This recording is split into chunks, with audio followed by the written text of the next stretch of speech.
लेकिन अमीर बाप की बेटी सृष्टि पर उसकी माँ जान छिड़कती। मेरी बेटी कितनी प्यारी है, भगवान सबको सृष्टि जैसी बेटी दे। सृष्टि धीरे धीरे बड़ी होती है। एक दिन सृष्टि की सहेली कहती है, तू दिखने में कितनी अजीब सी है, लेकिन मैं जानती हूँ हम सब में सबसे अच्छी शादी तो तेरी ही होगी। तेरे पापा अमीर जो हैं। और बता नहीं सकते यार, दहेज तो हर कोई देता है, ये क्या ज्यादा ले जाएगी अपने पति के लिए? अरे बड़े शहर में कोठी है इसके पापा की। अरे पापा की है ना, कौन सी इसकी है? इसकी होती तब तो कोई भी लड़का इससे शादी कर लेता। अरे पापा की मतलब पापा की है तो मेरी ही है ना? किसने कहा? अब तेरी तो तब होगी ना जब तेरा भाई ना हो। वैसे भी शादी के बाद सारी प्रॉपर्टी भाई के नाम होती है।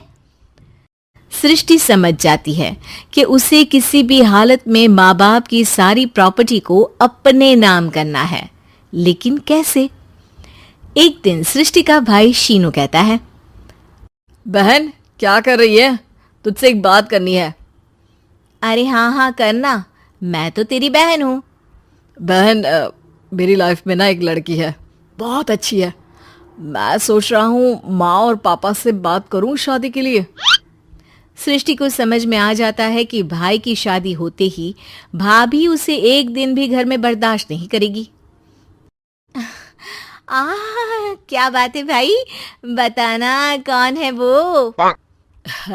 यार वो बहुत अच्छी लड़की है, पढ़ी लिखी है, मेरे साथ जॉब भी करती है। बस एक प्रॉब्लम है। प्रॉब्लम? क्या प्रॉब्लम है भाई?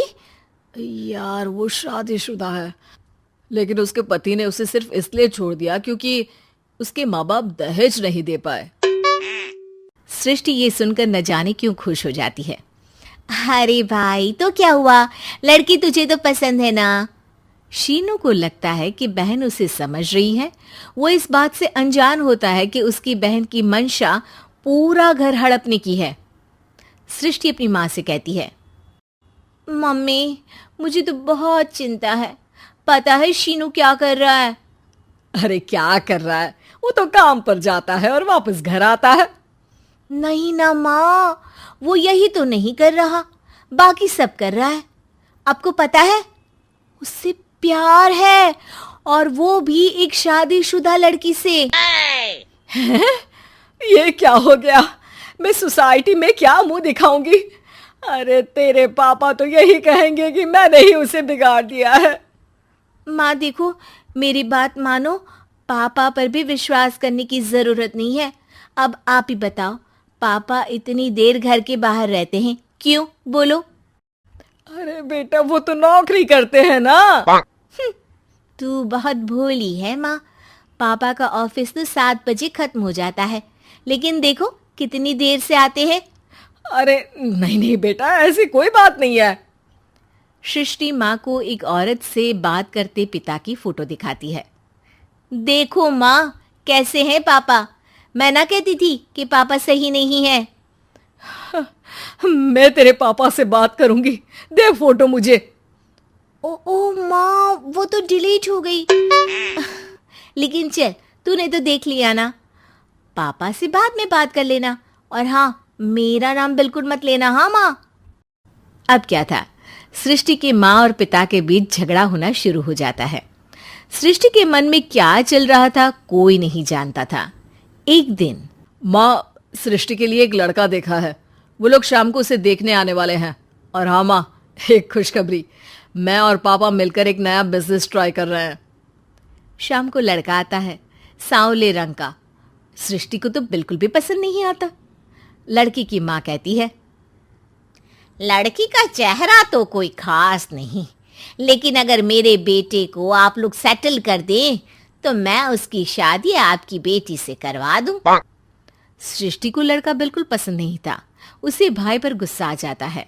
लड़के वालों के जाने के बाद कहती है, माँ देखा शीनू मेरे लिए कैसा लड़का लेकर आया, न दिखाने लायक न सुनने लायक, सेटल भी नहीं, वो भी हम करे। अरे माँ मैं जानती हूँ ये मेरी शादी किसी भी घर में क्यों करवाना चाहता है। अरे कैसी बात कर रही है बहन? तूने तो देखा ना, लड़के को मैंने ही मना कर दिया तुझसे शादी के लिए। जिसने लड़का बताया था उसने उसकी बहुत तारीफ की थी। बात आई गई हो जाती है, लेकिन सृष्टि का मन शांत नहीं होता। क्या करूं, कुछ समझ में नहीं आ रहा। मेरी शादी हो गई तो ये लोग पूरी प्रॉपर्टी शीनू के नाम कर देंगे, मेरे हाथ तो कुछ लगेगा ही नहीं। तभी सृष्टि को आइडिया आता है। वो किसी वकील को फोन करती है। जी देखिए, अगर आपके मम्मी पापा का तलाक हो जाता है तो आपके पिता की आधी प्रॉपर्टी आपकी माँ के नाम हो जाएगी, फिर उसे वो किसी को भी दे सकती है। सृष्टि अब माँ को बेटे के खिलाफ भरती है। माँ, शीनू पर नजर रखा करो, वो जिस लड़की के प्यार में है ना वो शादीशुदा है। यहाँ आएगी, सारा पैसा, रुपया, जमीन, जायदाद सब हड़प लेगी। पापा का भी हाल तुमसे छुपा नहीं है। ऐसा ना हो कि मैं और आप एक दिन सड़क पर भीख मांगे। हे भगवान, मैं तो जीते जी मर जाऊंगी अगर ऐसा हो गया तो। ऐसा हो गया नहीं माँ, ऐसा ही होगा। अभी समय है, आगे का सोच लो। मैं तो कहती हूँ पापा से आधी प्रॉपर्टी लेकर अलग हो जाओ। पापा की आधी प्रॉपर्टी भी हम लोगों को अगर मिल जाती है ना तो अगले 7 जन्म सफल समझो। बेचारी माँ बेटी के कहने पर पति से तलाक लेकर अलग हो जाती है। सृष्टि अब पैसों से गाड़ी और अपने दूसरे महंगे शौक पूरे करने लगी। उसके दोस्त भी उसके पैसे इस्तेमाल करते। सृष्टि, कल तुम कहाँ थी?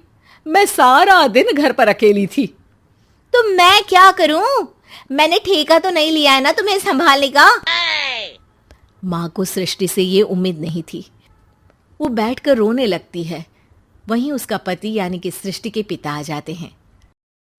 मैं जानता था कि तुम्हारा यही हाल होगा, तो आपने मुझे रोका क्यों नहीं? मैं रोकता तो तुम रुकती क्या?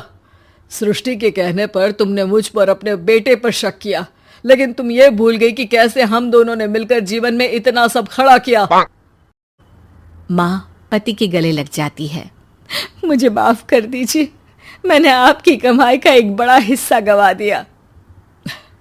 कोई बात नहीं, तुम साथ हो तो मैं ऐसी 7 प्रॉपर्टी खड़ी कर दूंगा। तभी वहां सृष्टि आ जाती है रोते हुए। माँ, मयंक ने मुझे छोड़ दिया। वो बोल रहा था जब तक मेरे पास पैसे थे तब तक ही वो मेरे साथ था। पापा, माँ, मुझे माफ कर दीजिए।